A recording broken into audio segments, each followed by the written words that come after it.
Hello everyone, welcome back for another book review. Today we are talking about this one. So this is A Witch's Guide to Creating and Performing Rituals That Actually Work, and this is by LeFae. Now I had read a different book by this author and I didn't really like it at all. And sometimes, like some authors, I will give another chance and others, it's a hard pass. I don't think you're gonna say anything that's gonna like make up that previous work. I didn't like extremely hate her last one. Like there's definitely other authors that I'm like, nah, I'm not gonna touch anything else from you. So I decided to read a different one from her, and I actually liked this one. And I think somebody had commented this or sent me a message about it, but the "that actually work" tagline is always like a little bit of a red flag. And I agree. It's definitely, I mean, I don't know if I'd call it a red flag, it's like a yellow flag. It can present the book as a bit more trendy witch, and I feel like it takes away from like the content that's gonna be in there, because it's like, it gives infomercial vibes of like, and it actually works. Like if it works, you don't need that kind of a tagline personally.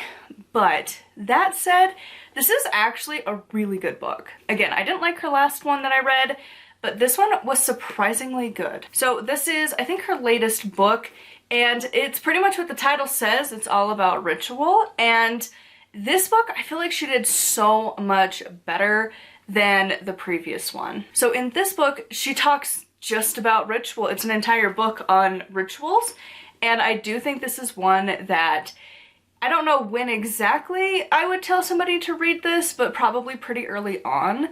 And like anytime you're like going to start doing a lot of ritual work, like once you're past like the basics, probably read through this. Or if you're struggling with your rituals, this is a good book to kind of like evaluate why it might not be working for you, and like the different components. And like the thing is, the components apply whether you are solitary, small group, or large group. And large group is like really large group. She has done and attended rituals that are hundreds of people, so like big groups, not just your little local class that's like 8 to 10 people, big gatherings. And those all are very different, but at the same time there's some like core things that are going to be the same, and she walks you through for each of those. And then she also talks about like how to make a ritual, and how like some of these things are going to apply more to like the bigger groups or to smaller groups, and like how it kind of fluctuates between the three. And she also talks about a little bit of just different things. Like at one point later in the book, she talks about like the moon names. And I've never really been on like super bored with that, but she made a valid point that most of the moon names, like it's the wolf moon, it's the worm moon, whatever, a lot of these are just taken kind of out of context from native beliefs and then just put where we think it should be. And I was like, you know, I've never really jived with it, but now it kind of makes more sense maybe why. Because it's a bit of an appropriation, which personally I probably should have done more information searching on, but I'm glad she brought that up. She also talked about how instead, like for the new moons, just use the name that it's in, like what sign it's in. Because like the new moons are going to be like the opposite of whatever the sun sign is. So like right now, it would be, what's the opposite of right now? We're in Virgo, so like what, Pisces?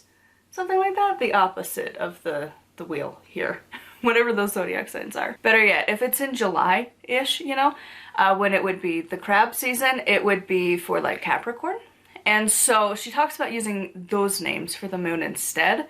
And I don't know if the full moon's always going to line up or not, but I like that method better. But it was just like kind of an interesting thing that like not any other book that I've come across really talked about that point. And again, overall, this book, she does a really good job of just explaining the stuff this time, and it's not really super biased. And it's very like interesting because she talks about like her perspective from being like, I think it was a 2nd degree Gardnerian, and then she's also part of the reclaiming tradition, which is like the feminist movement by like Starhawk. And she also has just a lot of good information in here. Honestly, I think this is such a good book. I was very surprised that I liked it so much. But The verbiage is very nice. There's a few lines that kind of irked me, but for the most part, you could just ignore those. Like, there's just a couple sentences that was just like, didn't like it.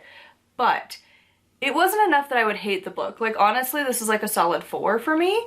Again, a couple of things didn't really like, but even then, like, I didn't write them down. I was just like, okay, that's not a sentence I like. And it wasn't like the formatting of the words, just what she was saying, just like did not click. But other than that, this is such a good book. It's one of those things I'm always impressed when an author can write on a very niche topic. Like the people who have written on like the tools and they write a whole book on a singular tool, I'm always impressed. And to write an entire book just on the ritual aspect, that takes some skill. And it doesn't feel overly fluffed. It's not a terribly big book, but it's like your standard size witchcraft book. And I think she does a really good job talking about the topic. So like, if you are planning to host a lot of rituals, you definitely should pick this one up. And even if not, even if you're just doing solitary work, I think this is also still a really great resource. In the back, she has some like fill out sheets of like questions and things to ask yourself to prep for a ritual yourself.